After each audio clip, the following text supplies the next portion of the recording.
And for all this, I must thank our seminar committee, and in particular its chairman, my first vice president, Mr. David Garrell. Would you put your hands together for him, please? He has put together a team which started off with the minister and Mr. Nugent, no longer Mr. Aiken. And he has really skillfully done so because, as I said, I have read, I have listened, and for a long time I have not been fully aware of what we are to expect from these logistics hubs that we've been hearing about. And I say hubs because I know I've learned that there are a number of outposts, as it were, units, items that are going to be included in the hub. But having started with the minister, we are going to have Professor Gordon Shirley, who I believe will certainly enhance our awareness and knowledge even further. After him, Ms. Gordon will advise us on how we can get all of the money to finance all efforts that we are about to venture into. And then subsequently, Mrs. Tomlin, I expect Mrs. Tomlin from the JPS to tell us in particular how, well, even before she tells us about the participation in the hub, how and when we're going to get our energy price down to almost zero, which we anxiously anticipate, I can tell you that. And I think by then we should all be better knowledgeable about what the logistics hub will hold for us. As the theme states, IMAJ is preparing its members and itself to participate in the project implementation. I believe that in addition to being fully cognizant of the project scope and complexities, members need to be assured that our ability will be engaged. There have been numerous pronouncements on the absence of required skills to participate in the project. This symposium, I hope, will help to define the skills required so that their sufficiency or lack thereof can be addressed. In this vein, I've listened to and read recent statements regarding studies that seem to conclude that the hub will not materialize. Numerous inadequacies have been mooted, particularly in relationship to other potential competitors of ours, all of whom are alleged to be superior in many, if not all aspects, required for a successful logistics hub. I've taken the view that our current circumstances must and will change, and therefore we will be able to accommodate and develop a successful logistic hub. Also, that we as a nation will overcome those shortcomings that are supposed to exist in our ability to pursue the logistics hub, and that we will succeed in doing that. And that with all the talent at our disposal, we are positioned to achieve. We are certainly positioned geographically a lot more advantageously than a number of the competition, and we only have to eliminate a few of those other difficulties in order to move ahead. As we prepare, I again call upon Minister Davies and any other members of government to help to remove some of what I regard as obstacles to our members' access to projects like the logistics hub. And Minister, I heard you.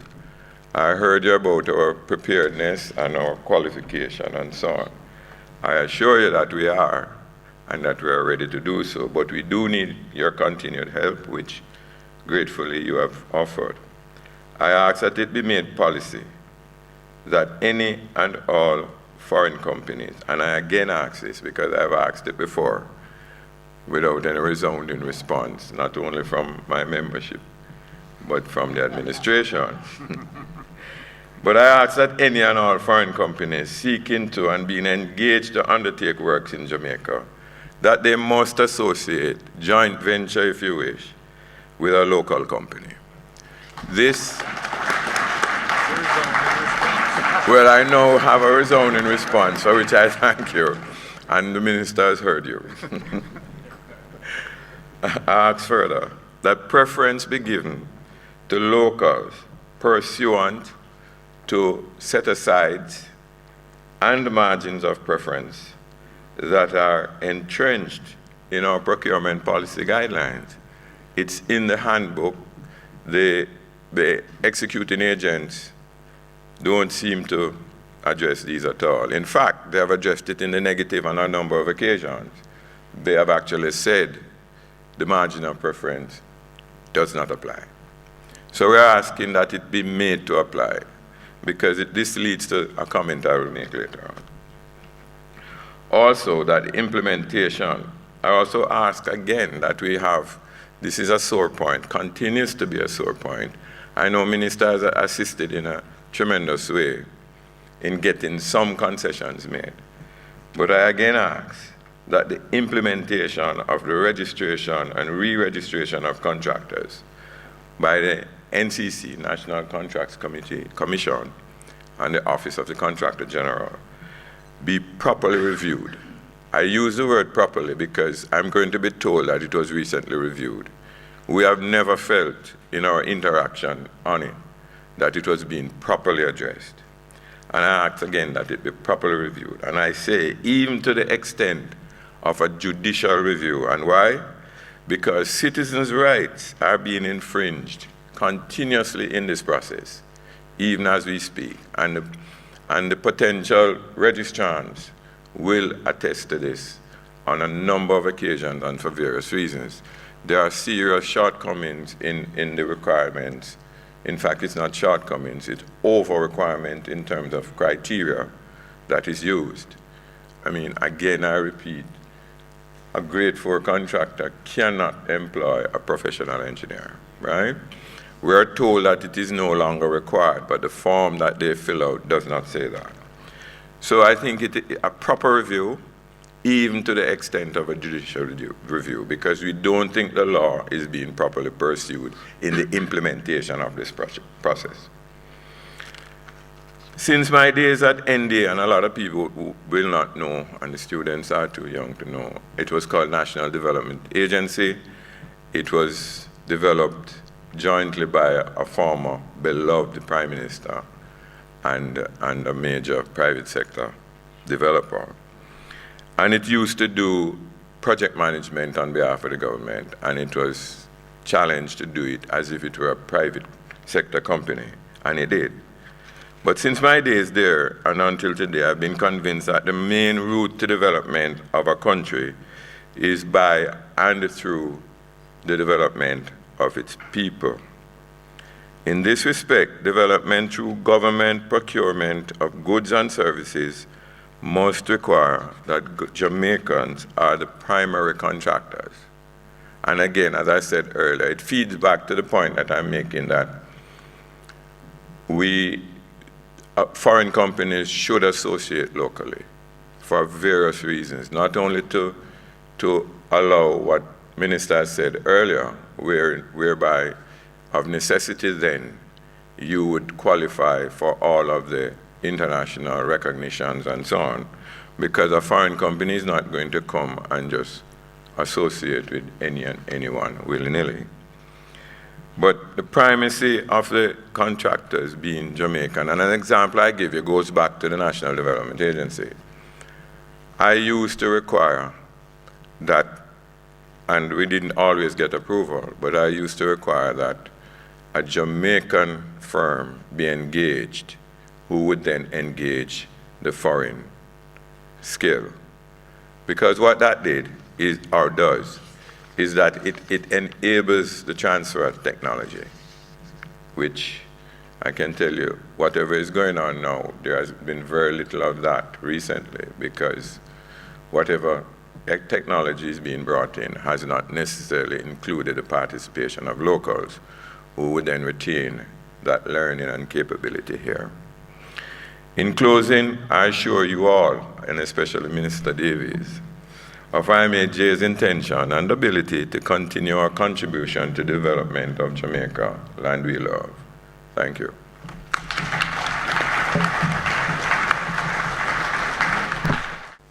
Now we get into the meat of the seminar, This is the session in which the theme comes alive. We basically have an understanding that Jamaica lies in a geographical location that lies almost directly between the Panama Canal and North America. And it is our understanding that we serve now as a transshipment port. Ships come in and they take off containers, and those containers are placed on other ships to go somewhere else.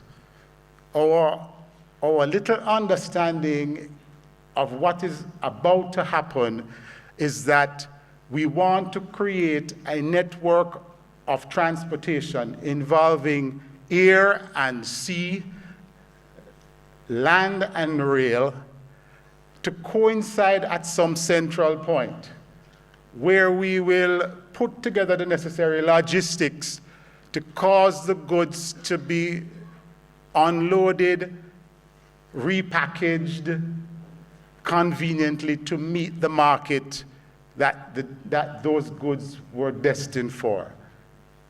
I don't understand it.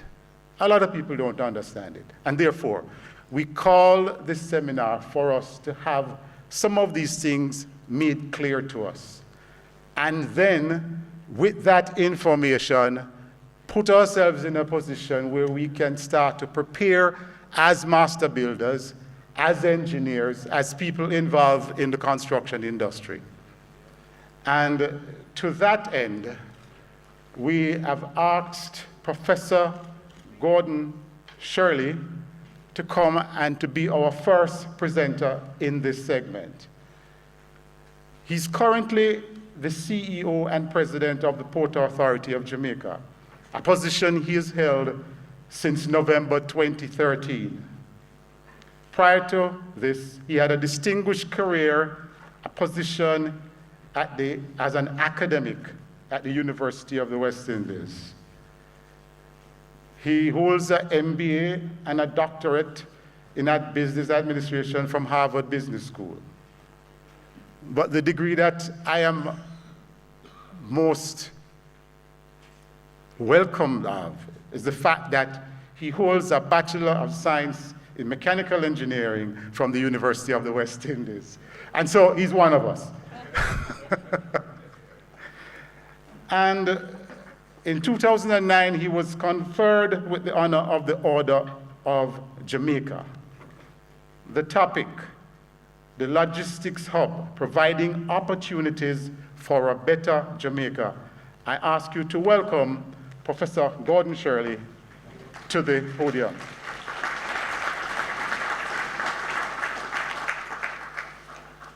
The distinguished president of the Master Builders Association, the other members of the head table, Ms. Tiffany Gordon, and I think we are to be joined at some point during the proceedings by Kelly Tomlin.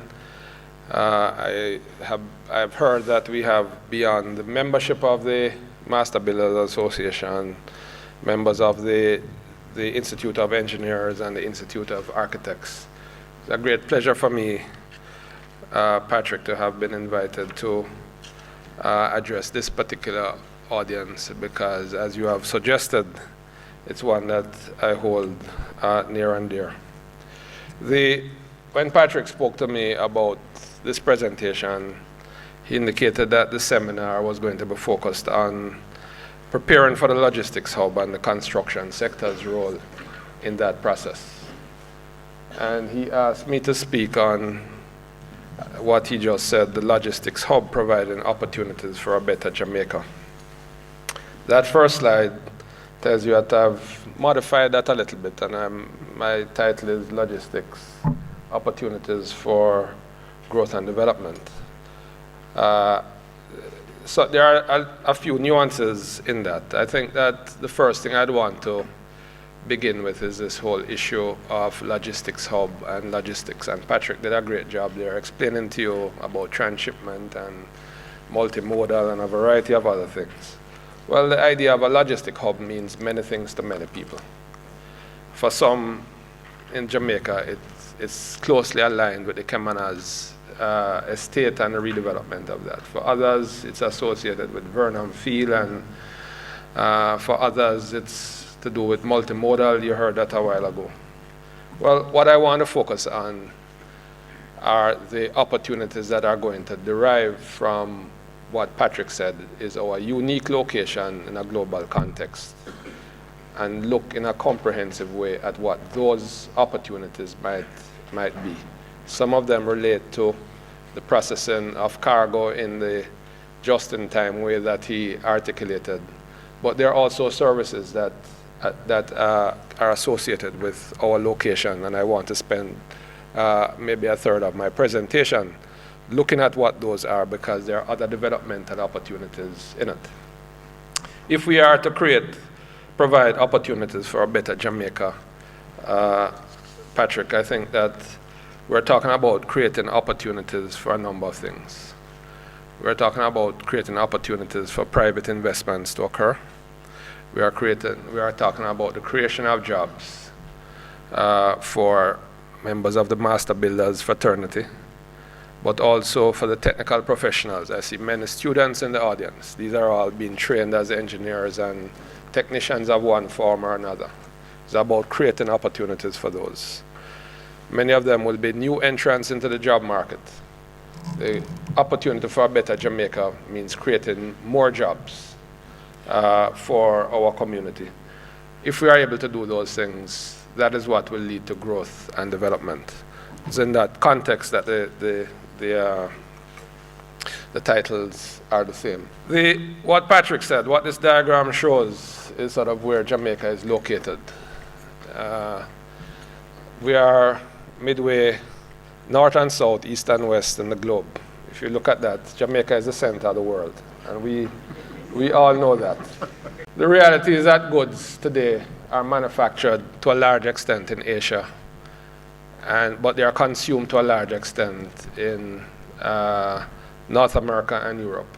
To get there, goods travel around the world, east to west, and a circle with big ships, and they are dropped off at various locations, and then they are moved north to south. Jamaica actually is at the center of a hemisphere that has about 800 million people, from Canada in the north to Australia in the south. If we look at North America, Central America, and South America, there are about 800 million people. And what that shows is Jamaica is one of the most ideal locations to get to that entire 800 million persons. As I pointed out, I'm going to be speaking about opportunities in cargo and services, and in that context, from the perspective of the Port Authority of Jamaica. And I understand that this is a biased perspective, but because we are focused on marine issues, we are going to focus on cruise, and I'm going to speak a little bit about BPO as well. This slide shows the situation of Jamaica and how we are positioned in a global context. We are at the number 74th in the world's top 100 ports in terms of volumes that are processed. And we are also one of the largest natural harbors, and I think that's what persons have heard for a long time, that we are the 7th largest harbor. The throughput in Kingston has been as high as 2 million. In 2012, it was 1.8 million TEUs. By TEUs, we mean 20-foot containers, effectively. Now, we know that sometimes there are 40-foot containers that will be counted as 2 TEUs. We process today about 1.5 is what we are running at right now. We have the capacity to process 2.3, given the equipment and the way we are laid out at the moment. The major drivers that have created both opportunities and with opportunities threats are the following. One, there's been a shift in the size of vessels that are being produced. Technology continues to evolve. The designs of ships are getting more sophisticated. The nature of the engines, the nature of the hulls has improved. And today, it's possible to produce much, much larger vessels than we had before. Those larger vessels give you economies of scale. Instead of having 4 boats carrying cargo, you can put it on one single vessel and move it around the globe.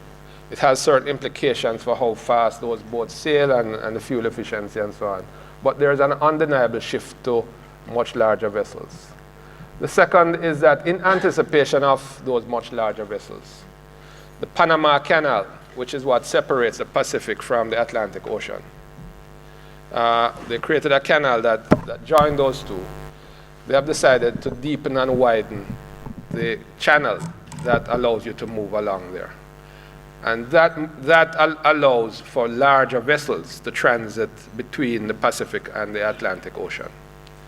And the third implication, or the third major change, is that with that development, with the development of larger boats and the ability to, in due course, move them through the Panama Canal, persons, for example, who wish to ship goods from Shanghai in China to New York. In the past, the way that would be done is that you would send it into Los Angeles or into San Francisco.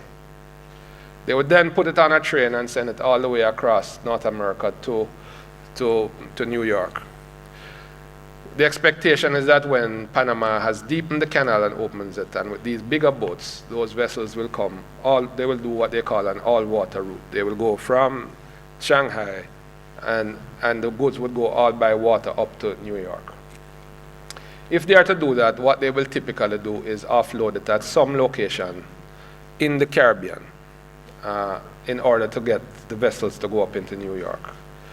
The reason that people had spoken about that, this all-water route and the need for more transshipment, is that New York and the ports on the east coast of the United States would not be able to take the very larger ships because of their draft conditions. And the expectation then is that they would come with big ships from Asia to somewhere like the Caribbean, offload them, and medium-sized vessels would take them into the United States. That is what gives the notion that with the deepening of the Panama Canal and these larger ships, the Caribbean would benefit from these developments. This gives you a sense of what is happening in Panama.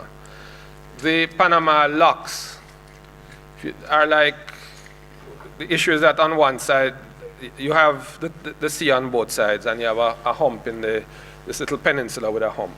The question is how you move boats over the hump.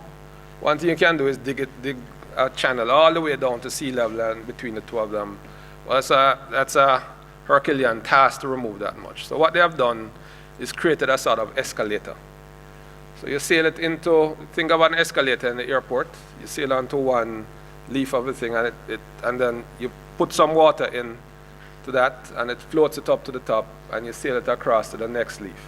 And you keep moving up like that, and then when you get to the top, you start taking out the water, and you bring it back down to the other level. That's really what the Panama Canal is like. And this shows you the size of the thing as it currently exists. And this is about the size of the vessel that you can get through it, about 4,000 TEUs. Most of those big vessels that you see sailing into our harbor would be 4,000 or less.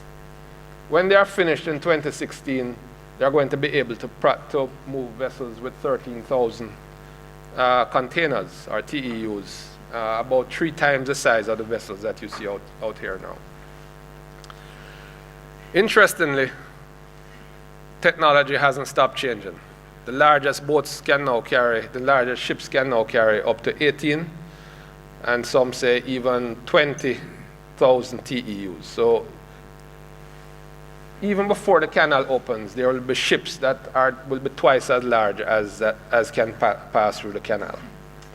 So that's just to keep it in perspective. That's why you have even heard that Panama may already be talking about a third lock, a third set of locks, which would allow for even bigger boats.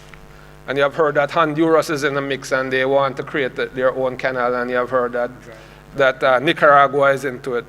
What we are certain is that there are likely to be opportunities to move between the Pacific and the Atlantic through some of these channels with even larger boats. And the idea is that Jamaica would benefit.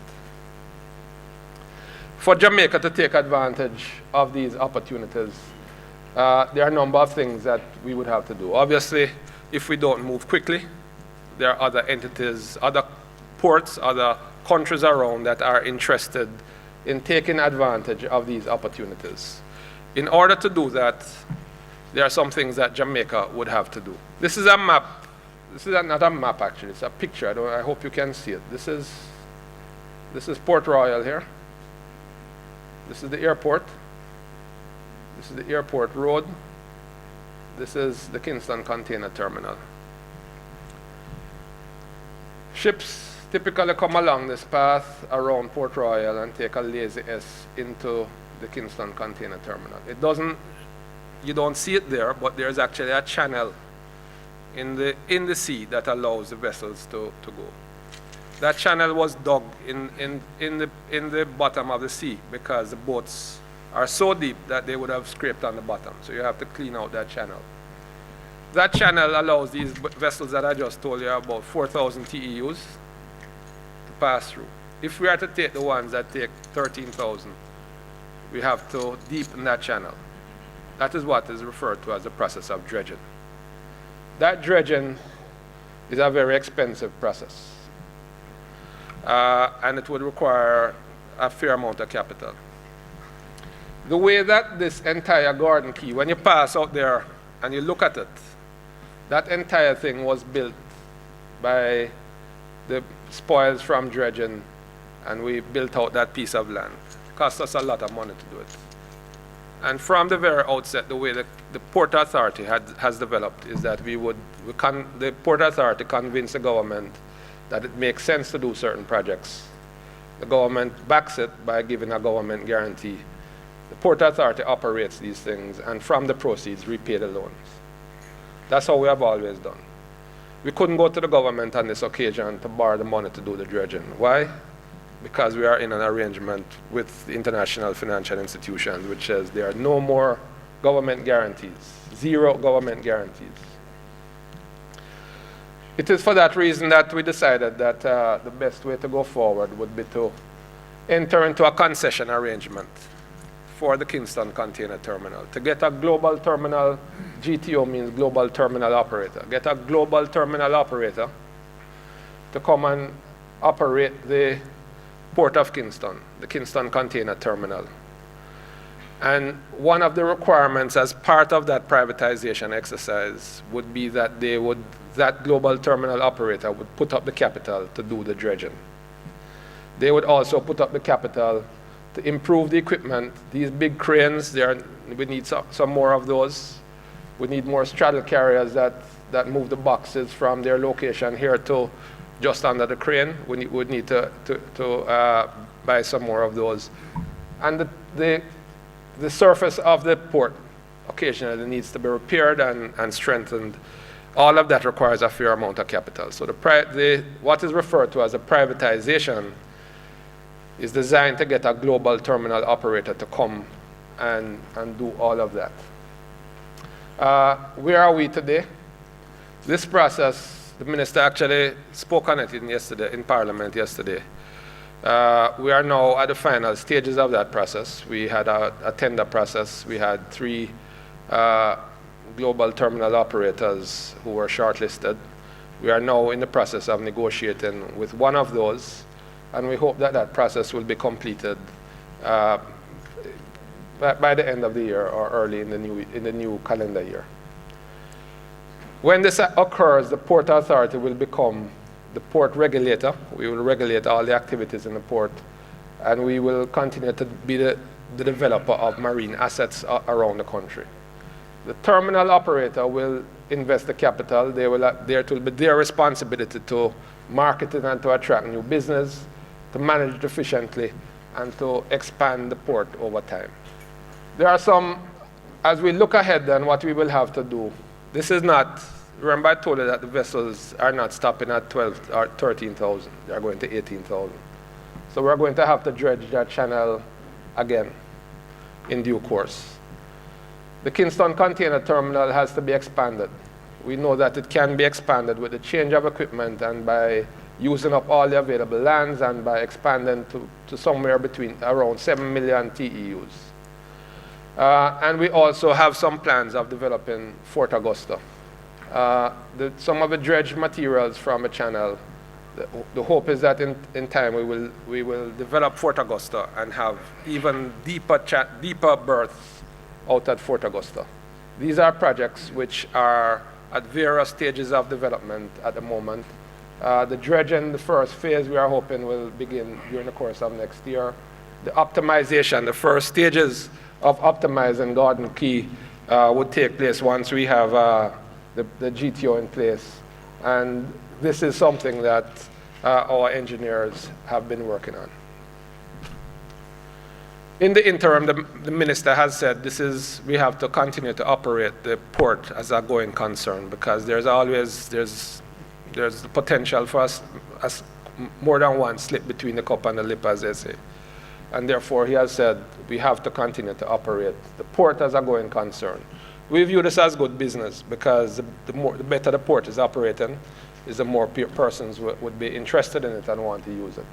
We have seen considerable improvement in the productivity over the last 18 months or so. And what we show here, these targets are the targets that would put us essentially at about the best in the Caribbean. And over the past 18 months, you will see, in the last year, you will see that the berth productivity, which is the average moves per hour in the terminal, the crane productivity, the crane reliability, the straddle carrier availability, and the truck turnaround time have all been showing substantive improvements. And we are continuing to work on doing that even as we go through the privatization process. So the transshipment, what we are saying is for logistics to work, you have to be in the game, you have to be at the top of the game, and you have to be a competitive port. And what we are doing is continuing to do that by doing the dredging, by putting in place a mechanism to invest in the equipment to make it to continue to be one of the best transshipment ports in the region, if not in the world. But you asked me to speak about logistics. And so the issue is how does logistics relate to this improved transshipment port? Well, as Patrick said, when you are moving goods from one location to the next, those boxes that you saw on the tarmac are being shipped, as I suggested, from Asia to somewhere in North America. They come on a ship and they sit on the wharf for a while, and then another ship comes along, they are put on that ship and they go to the final destination.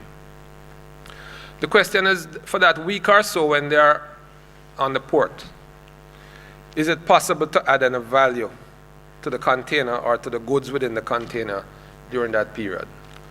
Well, the way logistics works today is that companies would like, for a variety of reasons, to have value added during the chain of movement of goods from its factory to where it's going to be consumed. What are the kinds of things that could happen? Many of you travel and travel widely. Consider a Walmart store in the United States. You go into the Walmart store, it's shelves with everything in there. Anything you can conceive of, it is in there. But when you look at that store, one thing should strike you. There's no warehouse. There's nothing called a warehouse in a Walmart store. Everything that they have, all the goods are stored directly on those shelves. Now, people are constantly buying goods, and so goods are being taken from shelves. So you need to have containers turning up at those stores, not with a container full of shoes and a container full of dresses and a container full of shirts. You need a container with the mix of goods that have been consumed so that you can be packing directly from the container onto the shelves. The problem is that when you're shipping the goods from China to North America, you're going to get a a container load of dresses, a container load of shoes, a container load of washing machines, whatever it is. So what they need to do is to have a warehouse somewhere where all of those goods would come. They get repackaged into the container, and the container that is going to 5th Street in New York gets packed with the goods that are there, and it goes off to it. They don't want to do that in China because you don't know exactly what the demand is going to be. You want to do it as close to the final destination as possible. You don't want to do it in the United States because it's very expensive to do it there. So you want to do it at a location which is close enough and which can be moved within a day or two between where you have packed it into the final destination. That's where Jamaica comes in. Those are known as kitting operations, taking the goods from containers full of one product and mixing them in the quantities that are required exactly for the stores. So each container that going into different stores might have different sets of goods based on the demand. So the demand in Chicago may be different from the one in New York. You are packing explicitly for that demand.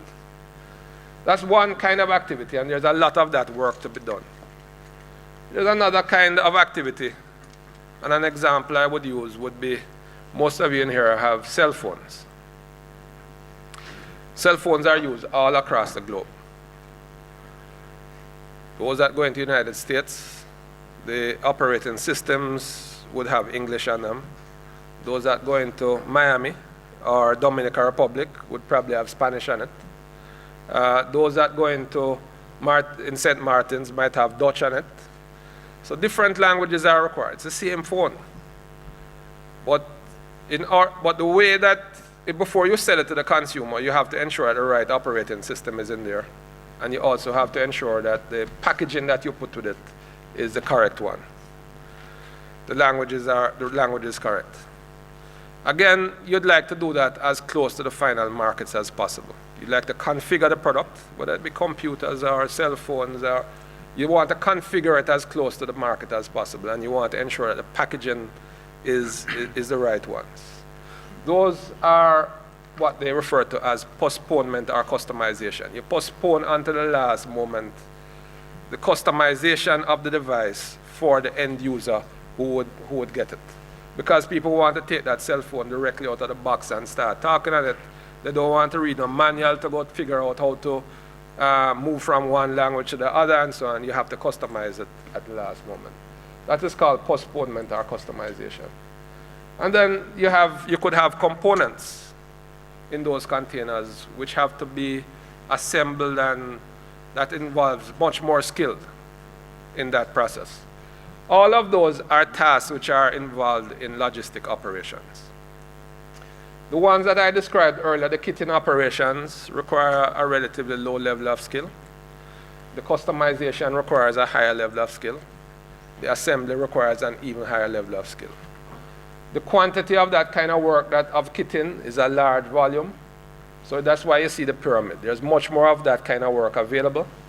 Less of the postponement and customization, and even less people would be involved in the assembly operations. But the skill level gets higher as you go up that. So at the Kingston Container Terminal, we spoke about the privatization of this green area. The area in yellow are the lands that are available close to the port where those activities could take place. They refer to those as the near port logistic opportunities. So this is the back of the west terminal. This is Tinson and we have a free zone currently right in that area. Next slide. When you look at how these things are done internationally, almost always the areas where this logistic operation, those operations that I just described, take place is right beside the port. So there is what they call port-centric areas immediately beside the port. But those ports don't only have to be seaports. They could be airports with the land immediately beside it. And if you have good infrastructure, good roads or rail, it could be even internal, away from the port, and the goods are moved between those between those locations. What makes Jamaica attractive again is the fact that there are very few locations in the region in which you would have a world-class port. This is Kingston Container Terminal here. And a mile or two across the sea, you have a world-class or a potential world-class airport. And it is connected by, as you know, a reasonably good highway, the Palisades Strip, and then you get onto a 4-lane highway that takes you all the way to the port. So already the infrastructure is in place that would link both sea and air by road in one very small area, very close. That's a huge asset in logistics, because some goods have to be moved even more quickly than you can by sea, but we have the facilities for cargo, and it is in very close proximity. It is those reasons that give us the sense that Jamaica has a great opportunity. And notice I haven't said anything at this point about Kemana's Estate or Vernon Field or Jackson Bay or Cow Bay, just within the facilities that already exist, the infrastructure that is there that Jamaica has already invested in. We have a huge asset. To give you a sense of how these things work on a global scale, or to say what is a proof of concept, one of the newest of these logistics hubs is actually in London itself. It's been built by Dubai Port World. This port is a brand new port. It is one of the most automated ports that exists. The cranes are all computer controlled. The straddle carriers are computer controlled. And immediately behind it is this logistics center where you would have all of these operations that I just described taking place. So the goods would come in here. These are the containers. The containers get moved into these logistic units like this one. The assembly operations take place. They get sent back out to the port, and then they go off to other ports in England, to France, and across the globe. This is under development right now, and this is the same kind of concept that could occur in Jamaica for the 800 million people that surround us in North America, Central America, and South America. The attractiveness of London is because, again, it is on those trade lanes, and because they can then move very quickly into all of UK and across the channel into France and Italy and Spain and Portugal. So the way we see this development occurring in Jamaica is on a phased basis. Having privatized the port, which will occur within the next few months, or a decision made in respect of that, then the areas immediately around the logistic lands are being developed and packaged so that we will get other global players coming in to assume some responsibility in developing those and building out those facilities. Mr. Ed Marsh is working on those. And over time, you will, through increased participation of the private sector, because we want in all of this, the government being responsible for development of the infrastructure, private entities, both local and international, continuing to develop those facilities. Next slide, please. So those are the lands immediately around KCT, that is in Kingston.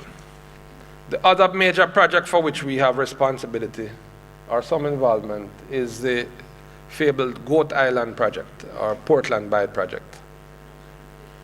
You remember I spoke to you earlier about Fort Augusta and the development of Fort Augusta. Some time ago, 2 or 3 years, 3 years ago, the government and Czech, the same company that did the Palisades Strip and is now doing the North-South Highway, got into some discussions about the development of the the Fort Augusta project. And Czech went off to study it and came back and said that when they looked at it, for what they wanted to do, they didn't think Fort Augusta would offer enough land.